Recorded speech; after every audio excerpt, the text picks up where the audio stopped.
Welcome students. So இந்த வீடியோவில் என்ன பார்க்க போகிறோம் அப்படின்னா 8ஆம் வகுப்பு கணிதமில் இயல் 1 எண்களில் எடுத்துக்காட்டு 1.12 தான் பார்க்க போகிறோம். வாங்க பார்க்கலாம். எடுத்துக்காட்டு 1.12 என்ன கொடுத்துருக்காங்க அப்படின்னா -12/17 9/17 கழிக்கவும் அப்படின்னு கொடுத்துட்டாங்களா.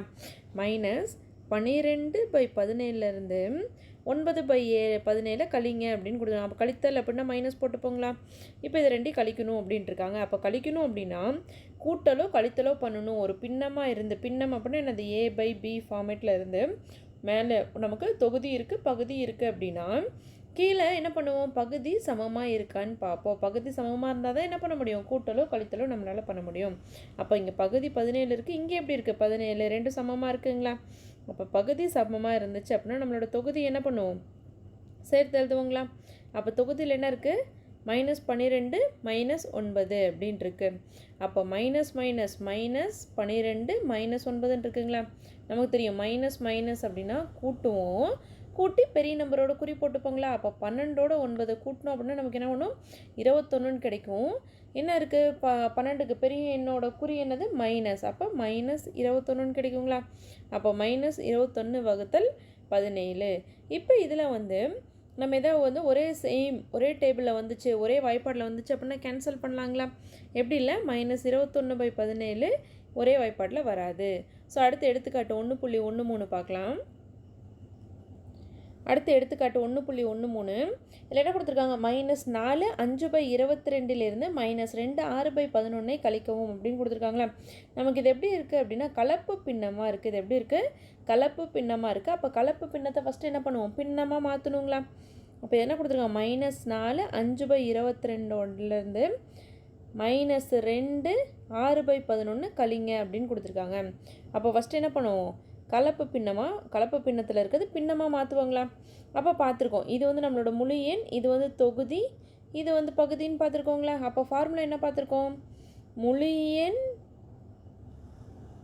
முழு எண் பெருக்கல் பகுதி கூட்டல் தொகுதி பை பகுதி வகுத்தல் பகுதி அப்படின்னு பார்த்துருக்கோமா.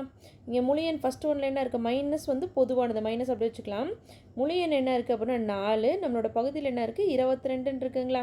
அப்போ 4 × 22 + 5 வந்துடும், வகுத்தல் 22. அடுத்து மைனஸ் போட்டுக்கிறோம். இதுவும் அதே இந்த ஃபார்மேட் படி நம்ம என்ன பண்ணுறோம், எழுத போகிறோம். அப்போ எழுதுனா என்ன வரும், -2 × 11. ஸோ முழு எண் பெருக்கல் மைனஸ் வெளியே வச்சுக்கலாம், ஓகேங்களா.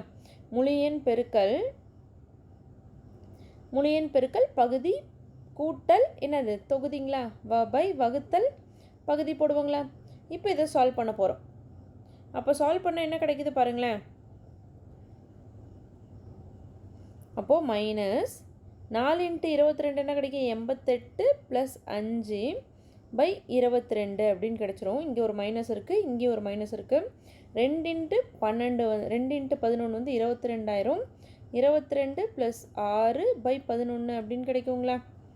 ஸோ இப்போ பாருங்களேன், -88ஓட 5 கூட்டணும் அப்படின்னா நமக்கு என்ன வருது, 93. இப்போ வகுத்தல் 22, இங்கே மைனஸ், இங்கே மைனஸ், 22 + 6 என்ன வரும், 28/11 அப்படின்னு கிடைக்குங்களா. இப்போ இதை சால்வ் பண்ண போகிறோம். அப்போ என்ன வருது பாருங்கள், -93/22. இங்கே ஒரு மைனஸ் இருக்குது, இங்கே ஒரு மைனஸ் இருக்குது, ப்ராக்கெட் அப்படின்னா பெருக்கலுங்களா. அப்போ மைனஸும் பெருக்கணும் அப்படின்னா நமக்கு ப்ளஸ்ஸு கிடைக்கும். அப்போ மைனஸ் ப்ளஸ் ஆகிடுது. அப்போ 28/11 அப்படின்னு கிடச்சிருக்குங்களா. இப்போ நம்ம என்ன பண்ணோம் அப்படின்னா பின்னமாக மாற்றியாச்சு. இந்த கலப்பு பின்னத்தை என்னவா மாற்றிட்டோம், பின்னமாக மாற்றிட்டோம். அப்புறம் நம்ம என்ன பண்ணணும், இப்போ என்ன கூட்டணுங்களா. ஆனால் நமக்கு எப்படி இருக்குது பாருங்கள், கூட்டலோ கழித்தலோ பண்ணணும் அப்படின்னா நம்மளோட பகுதி சமமாக இருக்கணும். ஆனால் இங்கே பகுதி 11 22 வெவ்வேறையாக இருக்குது. பகுதி எப்படி இருக்குது, வெவ்வேறையாக இருக்குது. அப்போ வெவ்வேறையாக இருந்துச்சு என்ன பண்ணுவோம், மீசியமாக கண்டுபிடிப்போங்களா. அப்போது ஸோ அப்போ 11 22 எந்த வாய்ப்பாடில் வரும், 11 வாய்ப்பாடில் வருங்களா. ஒரு தடவை 11, 2 தடவை 22ங்களா. அப்போ 2 1, வந்துடுங்களா. அப்போது சீமா என்ன டிகிரி, 11 × 2 22ங்களா. அப்போது -93 வகுத்தல் 22 அப்படியே வரும். ஏன்னா இது 22ஆக தான் இருக்குது. அந்த 28/11ங்கிறத நம்ம என்ன மாற்றணும், 22ஆக மாற்றணும். அப்போ 11ஓட எதை பெருக்குனா 22 வரும், 2 பெருக்குனா வரும். அப்போ -93/22 ப்ளஸ் 28 × 2 இருக்குங்களா, 2 8 16, மீதி 1, 2 2 4 1 5. அப்போ 56/22 அப்படின்னு கிடைக்குங்களா. அப்போது இப்போ எப்படி இருக்குது, பகுதி 2க்குமே 22 22ன்னு சமமாக வந்தா அப்போ தொகுதி இது பண்ணலாங்களா. அப்போ 22 தொகுதியும் சேர்த்து எழுதுகிறோம். அப்போ -93 + 56. அப்போ -93 + 56 இருக்குது. மைனஸ் ப்ளஸ்ன்னு இருந்ததுன்னா என்ன பண்ணும், கழிக்கணுங்களா. அப்போது 93ல் 56 கழிக்கிறோம். அப்போ என்ன வரும், இது கடன் வாங்குவோம், 3லேருந்து 6 கழிக்க முடியாதுன்னு கடன் வாங்குவோம். இவங்க ஒன்று கடன் கொடுத்தனால 8 ஆகிடுவாங்களா. ஸோ 13ல் 6 போயிடுச்சு அப்படின்னா மீதி என்ன இருக்கும், 7 இருக்கும். 8ல் 5 போச்சுன்னா மீதி 3 இருக்கும். அப்போ என்ன கிடைக்குது, 37ன்னு கிடைக்குது. பெரிய எண் வந்து 93, 93க்கு மைனஸ் குறி இருக்கனால கழிச்சுட்டு பெரிய எண்ணோட குறி போட்டுப்போம் இல்லைங்களா. அப்போ -37ன்னு கிடைக்குது. அப்போ -37/22 அப்படின்னு கிடச்சிருக்குங்களா. இப்போ நம்ம கொஸ்டினில் என்ன கொடுத்துருந்தாங்க, கலப்பு பின்னமாக தானே கொடுத்துருந்தாங்க. அப்போ இது கலப்பு பின்னமாக மாற்றணும். அப்போது என்ன இருக்குது, 22 இருக்குது, இங்கே 37 இருக்குது. 22 இருக்குது, இங்கே 37 இருக்குங்களா.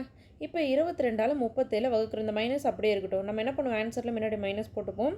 22 இப்போ ஒரு தடவை 22 வரும். அப்போ மீதி என்ன இருக்கும், 7ல் 2 போச்சுன்னா மீதி 5, 3ல் 2 போச்சுன்னா மீதி 1. இதுதான் நம்மளோட ஈவு, இது வந்து நம்மளோட மீதி. அப்போ எப்படி எழுதுவோம், கலப்பு பின்னமாக எழுதணும்னா ஈவு இன்ட்டு மீதி பை வகுக்கும் எண், வகுக்கும் எந்த எண்ணால் வகுக்கிறோமோ அது. அப்போ -1 மீதி என்னது 15 பை 22 எந்த எண்ணால் வகுத்தோம், 22ஆல். அப்போ ஆன்சர் என்ன அப்படின்னா -1 15/22 தான் சரியான விடை. இந்த சம்மில் உங்களுக்கு எது டவுட் இருந்துச்சு அப்படின்னா கமெண்டில் கேளுங்க. Thank you students.